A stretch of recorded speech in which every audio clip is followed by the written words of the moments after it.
Hello there guys, and welcome back to the channel. So if you saw earlier in the day, or maybe yesterday for you, or whenever those videos that I uploaded earlier when 80 Velkhana release came out, you would know that I actually made some Greatsword builds, and I did not include Punishing Draw. The reason why is because I wanted to experiment the weapon without Punishing Draw, or not the weapon itself, but the build with the weapons that I used without Punishing Draw. But in this video, we are going to be covering Punishing Draw with the new Frostcraft gear. I'm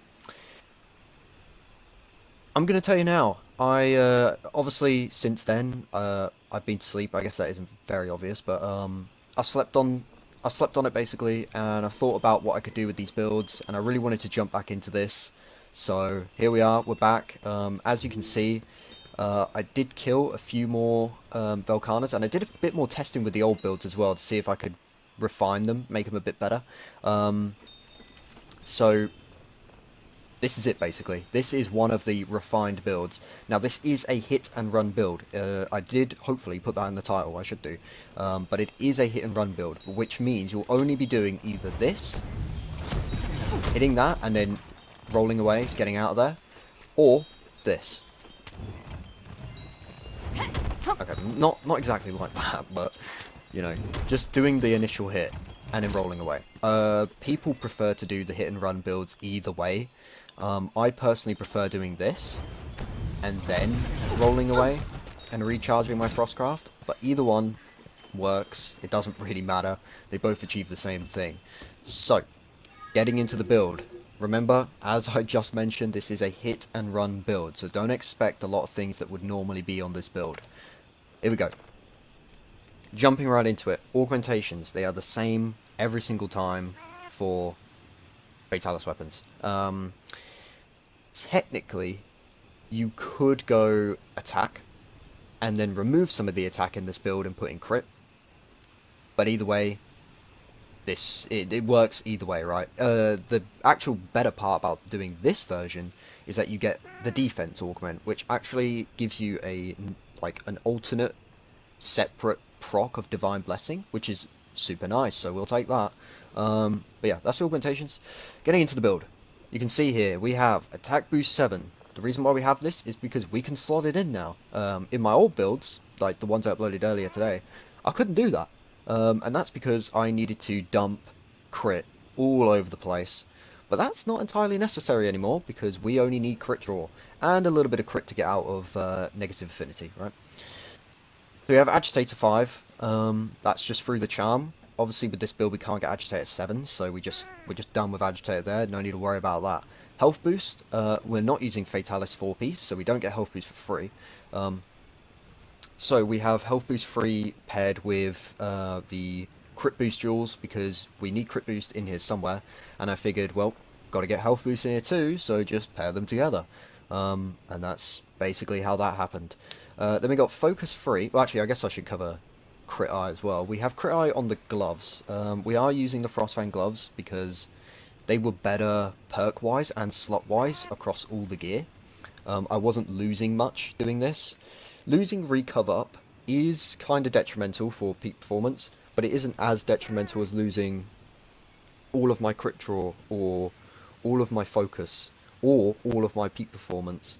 Losing coalescence can be quite bad, but removing the coalescence actually makes it very difficult to put it back in normally.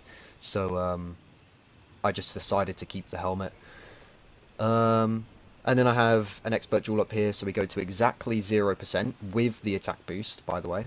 And then, obviously, because you're at 0, you now go to 100% straight away with crit draw, because we're only doing the first hit, which is perfect.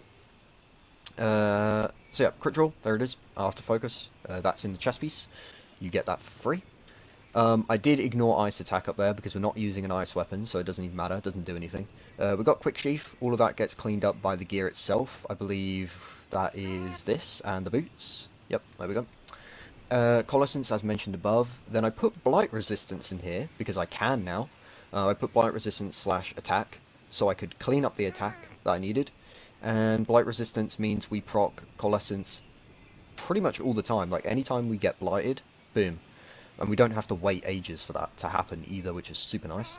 Handicraft 2, because the Fatalis weapons have no sharpness, and we aren't using True Razor Sharp anymore, right? We're not using Fatalis gear, so sharpness will probably end up being a problem. But now it won't be, because we have a little bit of handicraft in here. You can switch out quite a few perks on here. I'm not going to lie, there's a few things in here you can switch. And you could get more handicraft in here if you want. So if you need it, there you go. Next up we have Evade Extender. The only reason why this is in here is because I have no idea what to put in here. I actually have no idea. I was looking for all my slot 2s, and I'm just like, what can I even do here? I was thinking about doing Resentment, but I've got health regen. So it kind of defeats the point. I'll have it for like half a second, and I probably won't even be able to make use of it. So I was just like, nah, I ain't doing that. All the important stuff is already in the build. I don't need crit. I already have peak performance. Maybe Slugger could work, Slugger 2. But I was thinking, well, I'm only doing the first hit. I'm not going to be building that up very much throughout a fight, so I figured there's no point in that. I was thinking maybe Protective Polish, actually. That can be really good if you want to do that. Go ahead. Because, you know, like I said, sharpness is going to be a problem. But wasting all your time sharpening in a hunt is kind of detrimental nowadays. But you can do that if you want. So yeah, I was just looking and I couldn't find out what to put in this build. So I just figured, alright, I'll just chuck in Evade Extender, because that's pretty good on a Greatsword. And then we have Safe Landing here, finally, as our final perk, because Divine Blessing here came with another thing. Well, actually it didn't. I just realised I put it in here. So there you go. It's in there. I had nothing else to put in here. I could actually switch this out for Recov Up, and then clean up Recov Up down here. I'm seeing some opportunities. That it does sound nice. But Divine Blessing and its survivability and just how strong it is super nice. So maybe I'll just stick with Divine Blessing, maybe not. I don't know. If you want to switch that to Recov Up for peak performance, go ahead. Yeah, second Safe Landing, because Greatsword has really long recovery time. And, you know, if you get hit back really hard, you'll just be laying on the ground for a bit, right? And I kind of don't like having to wait for all that. So I just figured Safe Landing, of course. I have Safe Landing in a lot of my builds. I actually had some in there earlier today as well. So yeah, Safe Landing's just nice because you can get back into the fight super easily. You don't have to wait ages for that to happen. You can just get hit, boom, you're back, get back to the fight.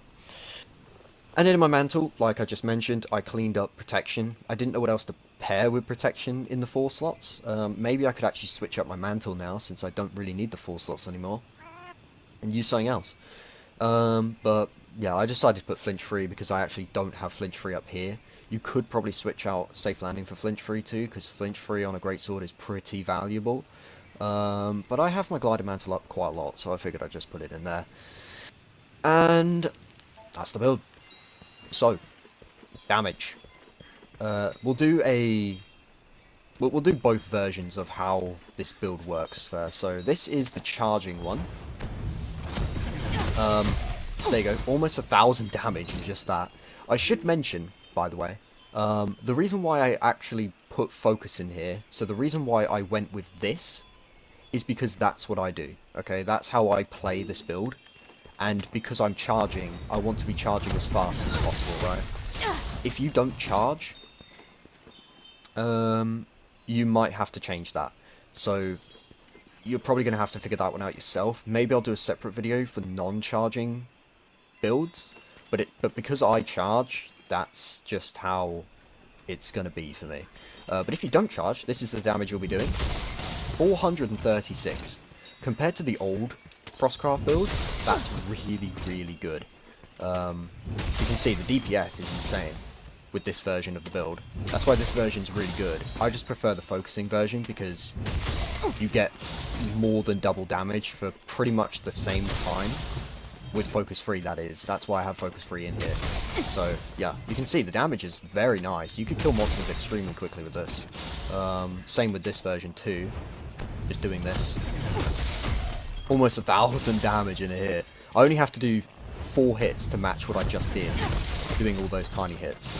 So, I mean, it's a good build. So, anyway, as always, I'm going to be fighting something, and if you don't want to watch that part, then this is where the video ends for you. Otherwise, if you do, thanks for watching, subscribe and like if you haven't already, and adios.